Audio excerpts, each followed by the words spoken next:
সীমান্তে লাগাতার উস্কানি কাঁটাতার দেওয়া রুখতে মরিয়া বিজেপি। যুদ্ধ হাওয়া তৈরি করতে সীমান্ত পারে বাংকার তৈরি তোড়জোড়। সর্ষে খেতে ক্যাম্প তৈরি করে নজরদারি বিজেপির। এপার থেকে কড়া নজর রাখছে বিএসএফ।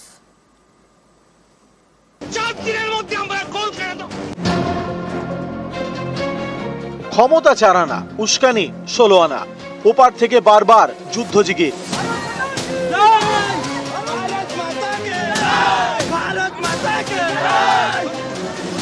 কখনো কাঁটাতারের বেড়া দিতে বাধা, কখনো সীমান্তে বাড়তি ফোর্স মোতায়েন। সীমান্তের ওপারে বাংকার তৈরিরও চেষ্টা হচ্ছে।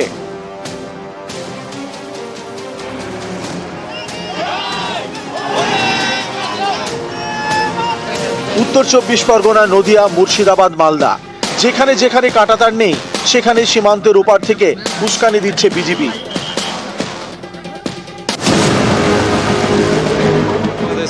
মালদার কালিয়াচকের সুখদেবপুর, এই জায়গাটি একেবারে ভারত বাংলাদেশ সীমান্তে। মঙ্গলবার এখানে কাঁটাতারের বেড়া দেওয়ার কাজ শুরু করে বিএসএফ। সেই কাজে বাধা দেয় বাংলাদেশের সীমান্ত রক্ষা বাহিনী। এতে উত্তেজনা তৈরি হয়।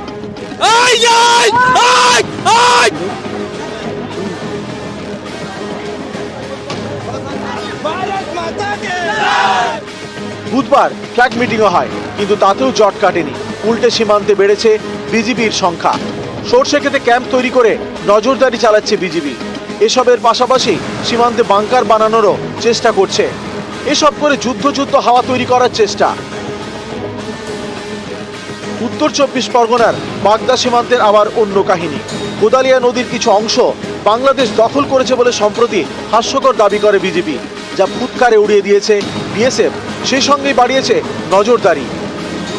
সীমান্তে উত্তাপের মাঝেই বৃহস্পতিবার বেনাপোলে বিএসএফ বিজেপি বৈঠক হয়।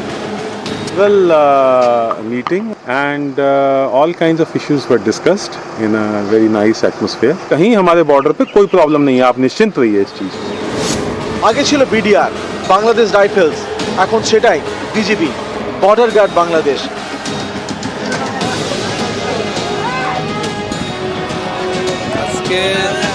বর্তমান যে বিজিবি নামকরণ করেছে, এটা একটা বর্ডার গার্ড, এটা একটা আনসার সমতুল্য বাহিনী করেছে, যার কোনো মূল্যায়ন নাই। এবং এরা জানে না অ্যাডভান্স টু কন্ট্রাক্ট, তারা জানে না যে রণকৌশল কি। তারা এখন শুধু বর্ডারে যায়, গাছের আলাদা দাঁড়িয়ে থাকে, বিএসএফ দেখলে বলায়। নিউজ 18 বাংলা। সীমান্তে উস্কানি, যুদ্ধ জিগের বাংলাদেশের সোশ্যাল মিডিয়া জুড়ে উস্কানি। ভারত বিদ্বেষী পোস্টে 6 লাভ ওপারে সোশ্যাল মিডিয়ার ওয়াল। পরিস্থিতির সুযোগে বাংলাদেশে ছড়াচ্ছে গুজব, কোথাও আবার ফাঁপা হুঁশিয়ারি। ইতিমধ্যেই ভারত বাংলাদেশ একাধিক সীমান্তে উত্তাপ ছড়িয়েছে। যুদ্ধ হাওয়া তৈরি সীমান্তে বাংকার বিজিবির।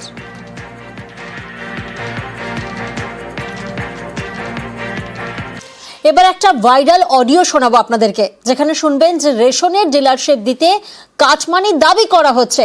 ভাইরাল অডিওই শোরগোল সবংয়ে ফুড অফিসারের বিরুদ্ধে কাটমানির অভিযোগ সামনে আসছে। আগে ভাইরাল অডিওটা শুনুন। ওরা কেউ বলেছে আপনাদের? বলেনি? কারা বলতে বলুন তো। ওই যে যারা যোগাযোগ করেছি। না, এরা তো কিছু বলেনি এখন আমাকে। আচ্ছা, না, আমি সোম থেকে শনিবারের মধ্যে আমার পেমেন্ট করে দিতে হবে। আমাদের বলেছি, নিমাইবাবুকে বলে দিয়েছি আমি, জানিয়ে রাখলাম। হ্যাঁ, না ওদের তো ছেড়ে দিন, আমি ওদের কিছু বলবো না। আমি যেটা আমি আমাকে বলেছেন ওটা আমার মনে আছে, সমস্যা নেই। যেটা আপনি বলেছেন যে তোমার করে দেবো, করে দেওয়ার পরে আমি চার নেবো, তো ওটা আমার মনে আছে। ওদের কথা আমি বলবো না, ওদেরকে ফলো করবো না।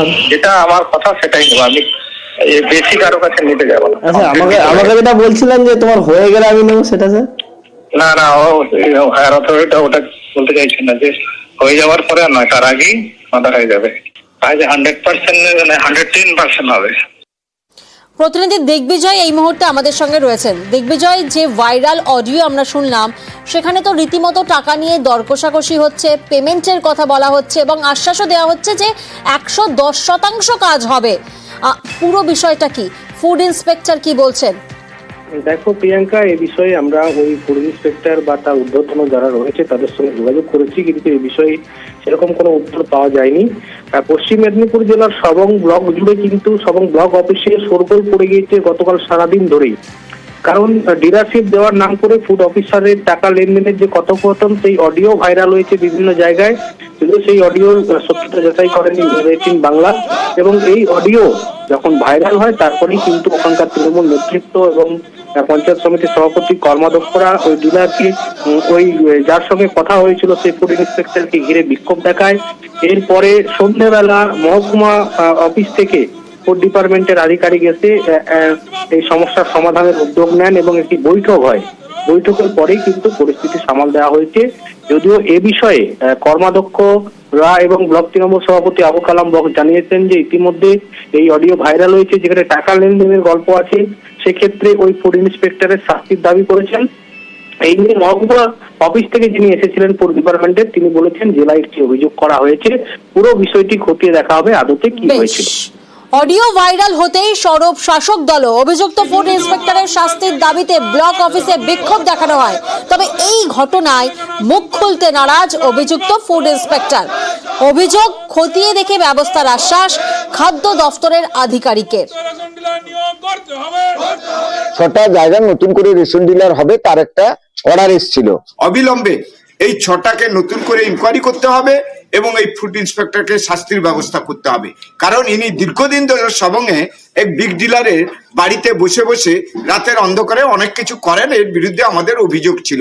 আজকে এটা বাস্তবে প্রমাণিত হয়েছে।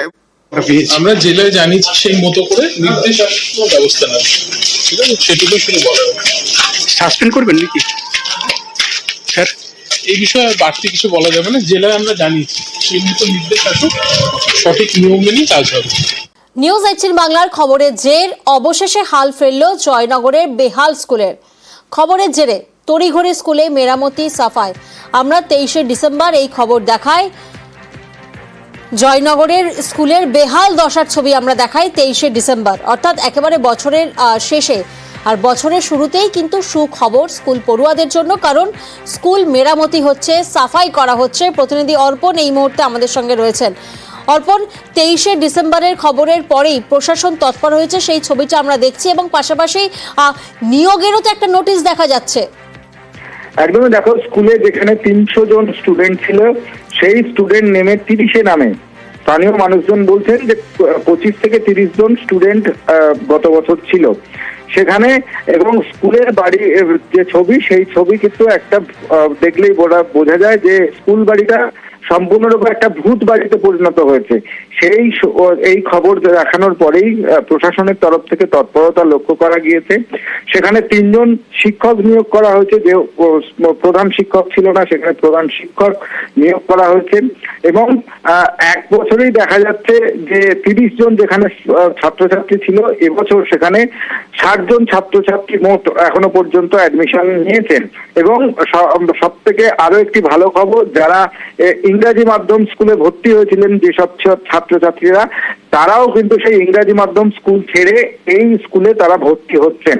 যেমন অভিভাবকরা তারা এই স্কুলের প্রতি আস্থা তাদের বেড়েছে, তেমন যারা এলাকার মানুষজন যারা প্রথম আশ্বস্ত হয়েছেন প্রশাসনের এই তৎপরতা দেখে। গত বছরের থেকে এবছর যেটুকু যা পরিবর্তিত হয়েছে, এলাকার মানুষজন প্রত্যেকেই আন্তরিকভাবে চেয়েছে যে স্কুলটা বাচ্চাদের অন্তত ভবিষ্যৎ গড়ার কাজে ব্যবহৃত হোক। আর আজকে যেটুকু হয়েছে সেটুকু তারই ফলশ্রুতি। আরও 2 জন মাস্টারমশাইকে দিয়েছেন অপর বিদ্যালয় পরিদর্শক মহাশয়। সেখানে মোট এখানে 3 জন স্টাফ আছি আমরা। আগামী দিনগুলোতে আশা করি ঝিকরা হয়তো একটা জায়গা করে নেবে। নিউজ18 চ্যানেলকে অসংখ্য ধন্যবাদ। স্কুলের উন্নয়নের জন্য যে সমস্ত এই যেমন আজকের মেঝে হচ্ছে, এইরকম বিভিন্নভাবে মাস্টারমশাইরা যেভাবে উদ্যোগ নিয়েছেন, বিভিন্ন জিনিসপত্র চেয়ে নিয়ে স্কুলের জন্য আনছেন, সত্যি খুব আনন্দের, খুবই গর্বের। আগামী দিনে এই স্কুলটা আমাদের সময় যেমন ছিল, আশা করব এই শিক্ষক মশাইরা সেই জায়গাটায় ফিরিয়ে নিয়ে যাবেন।